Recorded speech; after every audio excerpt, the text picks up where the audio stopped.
Hey guys, welcome back to Dadlifting. Thanks for stopping by. I'm here with Black Thor, and we are doing a collab. We just finished up a little bit of conversation on his channel. Go check that out in the link in the description. And then, we'll just keep on talking here on this video as well. So that's the idea, is we're just collaborating, having a chat about fitness, nutrition stuff as it relates to, kids mostly in this discussion, but because I have kids and he teaches kids. But you'll get all that if you go over to the other video where the conversation started. So yeah, take it away, Ryan.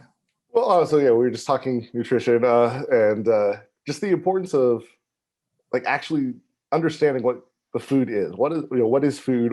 What is a calorie? What is a carbohydrate? I didn't learn that until, I don't know, I was like 32 years old probably. Maybe it was like Tim Ferriss's book, The 4 Hour Body, something like that. Like just sort of sparked something that was like, okay, maybe I should figure out what's going on, and it took me a while to dial it in, At first it was like, okay, if I just eat slow carbs, like Tim Ferriss says, that'll work. And it did, for a while, but then you reach a point where, you need to do something else. And I did intermittent fasting for a while, and I figured out that was really good for instilling discipline, but it really didn't change anything, calorie wise. And so, yeah, it was, but the 4, 4, and 9, calories per gram thing, like that's so basic, and it's just not something that I knew.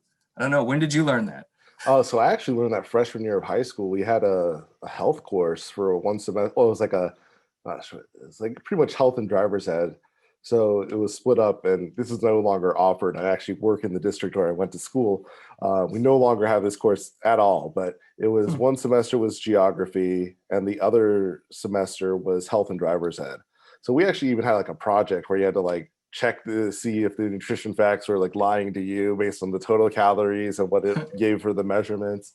And so I learned the 4, 4, and 9 for the carbs, protein, fat, calories per gram, but it didn't really mean anything. It didn't latch on to me as something that was worth looking into because, first of all, I didn't really care about anything. I was 13 and I was 13 and quite chunky, but also was told, oh, you're going to outgrow it. Oh, you're going to outgrow it. Oh, when I was a kid, I would eat like anything. It's like, yeah.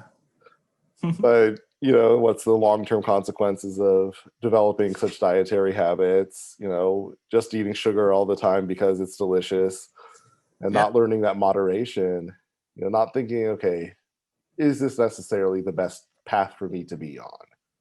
Yeah, exactly. And it's calories in versus calories out, and understanding what calories and fats and carbs and proteins do is, essential. And it seems like it could all be taught in a couple of short YouTube videos. I just don't know where I went wrong in not learning it, but now I have, and implementing it. Kids, Yeah, I've had former students ask me about getting information for diet, and so I tend to just refer them over to Lane Norton. I don't even try to worry about explaining it. I'm just like, go through Lane Norton's channel. He has so much information on it, and it's doctoral basis, and it's like it's presented in a very entertaining manner because he's pretty harsh and abrasive, kind of like Dr. Greg, but in a very different way. But it's but the harshness makes it enjoyable because it's all like sort of a ribbing way of describing things that makes it so it's not just like I like Lane Norton. Yeah, he's pretty entertaining on his Instagram, stuff as well. Oh yeah, when people are calling him fat when he has like veins through his pecs, and it's just like, okay, what's your scope of fat? Like, you look like a Pikachu. You look like a surprised Pikachu according to your picture you have there. So I don't know. But there's also some popular Instagrammers that do the calories in versus calories out memes. There's like that doctor guy. I just feel like a few memes maybe could do the trick too. Just for the kids. Did you find that memes are helpful in your teaching? Do people learn better if it's funny?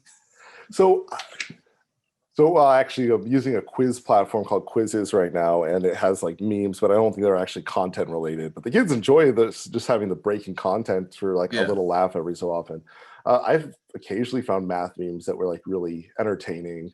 like there's another Star Wars meme that was like, oh, Anakin's talking to Dooku. He's like, oh, my powers have doubled since the last time we met, Count. And he's like, good, twice the pride, double the fall. And then Anakin's explaining, well, that's not how exponentials work. If you double the power, it's the same thing as squaring the entire expression. So that was great. I had that on my wall for a bit, and then I've moved classrooms and schools since then, and I got lost in the travel. But Yeah. the memes can be informative if there's a good basis for it, where it becomes memorable. Yeah. And Obviously, yeah, some of those Instagrammers are very successful with it. I'm just not, I don't, fully understand the business model, but, I'm putting, free content out there too. So I guess somehow it's good for the universe. well, I mean, but that's part of it too. I mean, it's like you pay it forward, right? We're putting into it, assuming that it'll either be something we put aside eventually, or it ends up giving us some sort of positive payout. Yeah. But yeah, for me, hopefully it's, that Google still exists, 30 years from now. And, my grandkids can, experience some of the things I experienced, I guess. Granddad lifting. Yeah, granddad lifting. That's right. I got to go get that handle. Just secure it early. Yeah, I did that for my Black Thor Instagram, actually. Like I secured it like a year and a half before I ended up actually using it, because I just wanted to get a lock on it. No idea what I might end up using it for, but yeah, I did that for my kids with their Gmail accounts when they were born. I was like, they're gonna want, something that doesn't have 15 numbers after it as an email address. So gotta lock those in early. But I don't have any other accounts for them. They're not on social media at this point, luckily. Yeah, not like a Kardashian or something where you're like verified out the womb. That's just insane, right? Like, it's one of the Kardashians had a baby, and it was like the day of Instagram already had a check mark on there. That's wild. Well, you don't want a fake Kardashian baby posting stuff. I mean, Oh, I mean, obviously. That could have dire consequences. This is what I'm wearing today. Check my outfit of the day. And it's not even the real baby outfit. Oh my goodness. So bringing it back over to like kids and training and just like the resilience side of things. I know we're like all over the place with time and nutrition and everything, but that's sort of how this discussion goes. I had another story that was like super relevant from when I was working with the football team. This is in my previous school. And there were a couple of instances. Like there was one kid whose his ankle was hurting all the time. And then, I started having him squatting, doing full squats in weight room for football. And after a couple of months, I was like, oh, so Andrew, how's your ankle doing? And he was like, you know what? It actually hasn't been hurting. It was like one of those things where he didn't even realize. He's forgotten his ankle was hurting. Right. And it had been going for months at that point. Yeah. But then there's other teachers who, they would challenge my knowledge of things too. But, we won't get into that because they're officially certified. But so I have what kind of stuff? Well, let's get into that. So coaches and stuff will what kind of opposition could they possibly have to squatting deeper and doing more squat? Like they're worried about injuries, right? And like in the high school weight room, having shoes covered, but then if you're squatting in tennis shoes, that has a huge injury risk. Because of the soft soles. If you have a squishy sole, you can roll out just as the pressure's there. And that's why you always squat in flats, and like a skating shoe is great just because it's flat, it's a solid surface, or a squat shoe. I squat in heels because it's comfortable and it has a very broad base. I really like to flare out. I've more recently been squatting barefoot when it's warmer, which has been, I never thought I would be able to, because I always had bad, ankle flexion or whatever. Dorsal flexion. Yeah. I don't I learned how to squat. That's how I fixed it. Yeah, but it's that over time, it's that remodeling. It's developing that mobility, and developing the mobility under load is tremendous. And of course, with all this information, with all these stories about like recovery from injury or whatever, we'll be going into more depth in later videos. Yeah. But when I tore my quad, I gave myself a couple of days to heal, but I was, when I tore it, I was 11 days out from a meet, and I didn't want to give up my prep. So I kept pushing. And so after a couple of days, I was just trying to, okay, how much can I push the, how much can I push the range of motion in my leg and get it so that it can move? I ended up squatting like 562. It took me 2 attempts to get it because it hurt too bad the first time. But then the second I was like, okay, well, whatever. I just gotta squat it or like go down. And they brought up extra spotters. So I had like 5 spotters on me for that squat, but got it and I was done with squats. Had a friend had to carry me off the platform, but just if you're pushing your range of motion as you're healing, you're going to have the full range of motion. I mean, you always hear about people who like can't walk well, or they're having to relearn how to walk because things atrophy or things like heal up really, really small. Yeah. So the idea of not doing anything when you're injured is not always a great idea. Oh, it's a terrible idea. I think that a lot of doing something, whatever you can do, whether it's tree movement or whatever. Yeah, I learned that recently through, I guess, not like the last few years. Like the barbell medicine guys do a lot of discussion about that and their sort of injury, I guess, maintenance stuff that they talk about. But yeah, it's really important. And like get so scared. It's like foot surgeries and stuff. I don't remember. Like there's like certain positionings you want to have the casting in so that there is a stretch during the healing. Yeah. And so it's like, it's not a way you could like function or walk with, but it's like, it's set this way so that there is that tension there and you're not like shortening as you're healing and it's developing all that scar tissue. So it becomes, 70% the length of what it needs to be to have, proper mobility and function. Yeah. And that's why, and still back to the kids, like that's why I couldn't squat very well initially, because I hadn't been doing it since I was, the kids have great mobility. You start out with great mobility and then you just, if you don't do anything. So, putting it under load and continuing to sort of work on that, the main movements over time seems like one of the healthiest things you can do if you continue it on, because you want to learn how to, move your ankle better because it will already be moved. Like it won't have atrophy, Oh, and your hips. Oh my goodness. Like when you see, I mean, like the Eastern Bloc Olympic lifters, I mean, and they're just like squatting just completely to depth, like, ridiculous full squats. Cause that's like the training to be able to catch a snatch, right? Is you need to be able to like full squat super duper deep. And, you see they're like teenagers and they're full squatting like 500 pounds for reps. And it's just absurd. Knees are naked, they're doing it beltless, and it's just, but they have the mobility there because they've been training with it.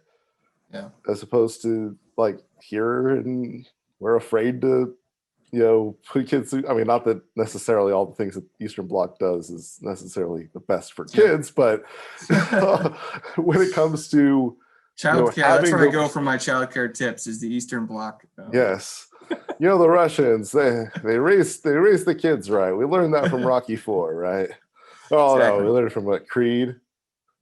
That's right. Another thing is just training your body right. Like if you learn how to bench right, if you have somebody teaching you scapular retraction, getting in an arch, instead of like just learning because you're like trying to do it with your bros at the gym, and you see like exorcist stuff on the bench where people like, I mean, like sort of.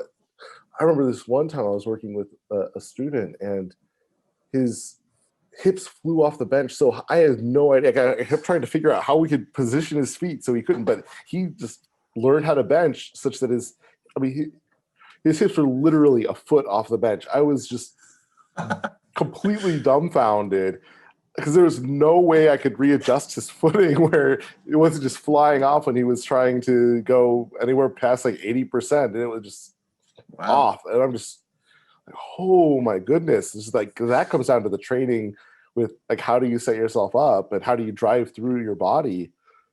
Because that's how people get hurt doing an arch, right? There's an arch that is secure, your pelvis is down, your scapula are retracted, and it's controlled, as opposed to a progressive arch where you're collapsing your spine in a way that's super unnatural.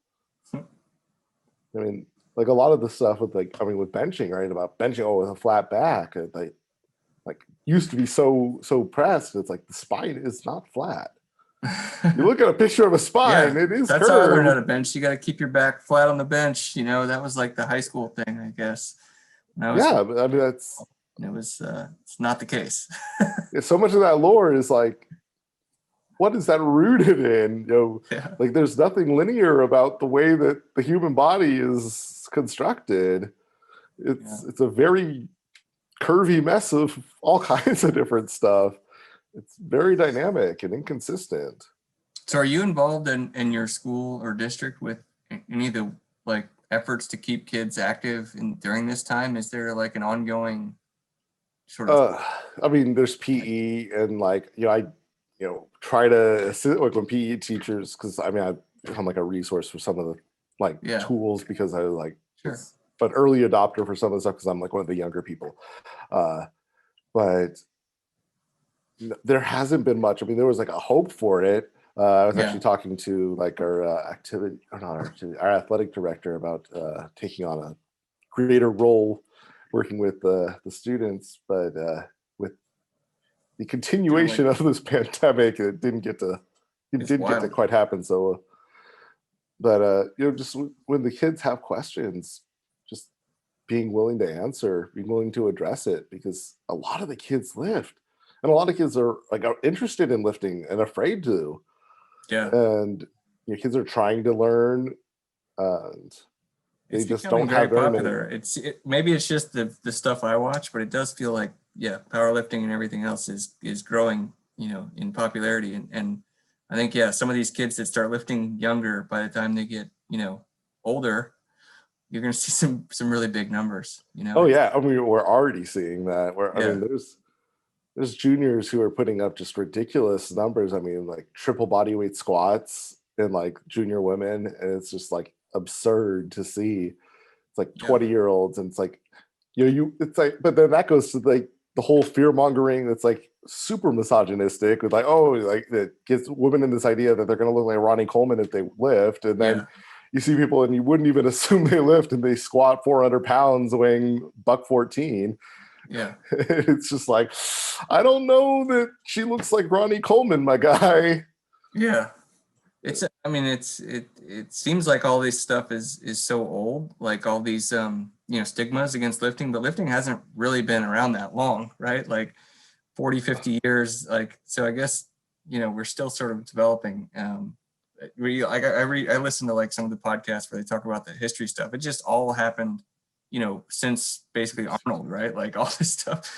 Well, Like, yeah, like the bench was a relatively modern invent. Like for Arnold's era, I think the bench was pretty modern. Like they would do floor presses before that because the bar right. existed. The bar predates the bench, but So it's been, yeah, I mean, like just, I don't know what kids used to do. Probably like, toe touches and calisthenics type stuff. Like you see, push-ups, pull-ups. I mean, yeah, that sort of stuff. But like, yeah, there's this whole new world of options these days, which is the same with everything. Like on YouTube, you could go, watch a million different channels. There's a million different ways to stay active. It's just, it's a shame if you're not active as a kid. So yeah, that's kind of the other part of being a dad is trying to make sure that they always move, especially in this Zoom era. So I was interested in what sort of district wide or whatever school board stuff is going on to keep kids active, and it seems like it's not. I Not mean, on them. it's It's just on hard to facilitate, right? I mean, Yeah, it's on the parents for sure. it's not just that it's on the parents. It's like to put together that effort. Like everything has to come from someone. Somebody has to hold the pocketbook, Sure. Yeah. and the organizing is not easy. It's hard enough getting students to show up to class for a lot of them. Because a lot of people are in really Yeah. dire times. A lot of families are really disrupted. We had a lot of parents who are dying of COVID. Students who are sick and missing class because they're like too unwell. I mean, it's like, I mean, I'm sure that some teachers would disagree, but like students like super unwell with COVID and they're not going to Zoom class. Well, like, why is he not? It's like, well, maybe you don't want to know. Like, they could be pretty darn unwell. Right. they're coughing all the time, like they're having cold shiver, whatever, like breaking into cold sweats, they might not be learning too well anyway. Yep. So what's the point in trying to hold them captive? Let them rest, let them recover, and then they'll actually be functioning. And I feel like there's a lot of misdirected priorities that we have too. Yeah. So so obviously then, convincing my kids to go for a walk is, a high class problem for sure, because they are healthy. We did opt to keep them at home the whole year. You had the option to like go in hybrid or whatever, kept them home, and it's been nice, but that is a big challenge is they just sit in front of the computer literally all day. Yeah. I mean, earlier in the quarantine, I had the brilliant idea of getting a resistance band and putting it around the stem of my chair so I could do like leg extensions while I was seated, but got a bit squeaky and wasn't something I could just do in class all the time because it kind of looks like weird, just like, bracing myself while I'm doing the leg extensions. But it gets a pretty darn good pump. I mean, you don't need too big of a resistance band if you're doing 30 reps out, and it can be really fun. So just to like keep the blood moving, even it can be useful. But there's so many. I mean, the other thing is like there are so many things that you can do at home that most people do have access to that I feel isn't stressed enough, because again, everything has to be more hardcore. And this goes into like our Instagram, TikTok era where only the eye-catching things get promoted. But what it's about gotta just be a super intense Metcon, or you didn't work hard, you didn't do anything, right? You gotta that's the thing that I absolutely hate. And I feel like that's one of the problems with like Greg just said, it's like, harder than last time mentality is it does push too much of that. Everything's so hardcore. But that can be really intimidating for a lot of people. Sure. And that's like one of the biggest drawbacks is, okay, well, you need to train harder than last time. I mean, he goes into it. If you see more of it, he talks about, well, if you're starting and if you're not going quite so hard, you have to learn things. You have to set a boundary for yourself. But if you don't have a boundary, it can be really challenging. I mean, it can be overwhelming for sure to try to figure out, in this great vast sea of information, what's good and what's not. Yeah, I mean, because sometimes it's like all you need is like, okay, just do 2 minutes a day, 3 days a week this week of something. Let's do step ups on a folding chair. That's what I do that's what I've been doing recently is step ups on a folding chair. Yeah, no, that's sometimes good. I'll grab some dumbbells or use a resistance band, but that gets a pretty darn good amount of like leg involvement. Yeah. I feel like there's a lot of people out there that are just at a point of just, they're so far gone from where they were before COVID in terms of their fitness that it's overwhelming to consider even starting. Like, how would I start, getting back into fitness if I've not been into it for a while because the gym's closed or whatever. Like that's an ongoing struggle, Yeah, and the emotions are a big part of everything, right? Because like we have a garage gym, but just gotta go downstairs, move the car, like set up pull the bar out, load up the plates. It's like we used to be going to the gym, we'd go home, get dressed, get a snack if we needed to, head up to the gym, drive to the gym. It's like all of the stuff that's not lifting would be our whole workout if we just did the gym in our garage. But it's daunting. Yeah. And especially if you've just fallen out of shape and you're right. Just something, get started, do something. And that's, and that's why we bought because on Twitter, I get followed because I have a big financial following on Twitter, not big, but like 4,000 or 5,000 people. That's pretty big. I have a separate, Twitter account for dad lifting, and like a few hundred people follow me there. And then some finance bros will come in and say, I've put on like 15, 20 pounds. I have no idea what to do. And the few crossover finance and fitness friends that I have, will encourage them to just stop typing and start just go for a walk and make it a little bit more each day. And I could see how it'd be overwhelming. Yeah, it took a very long time for me to get here, So if I had to like start over, I could, especially if you've been there before, you know, and you just feel like, I could just let myself go, you know, it's just, why not?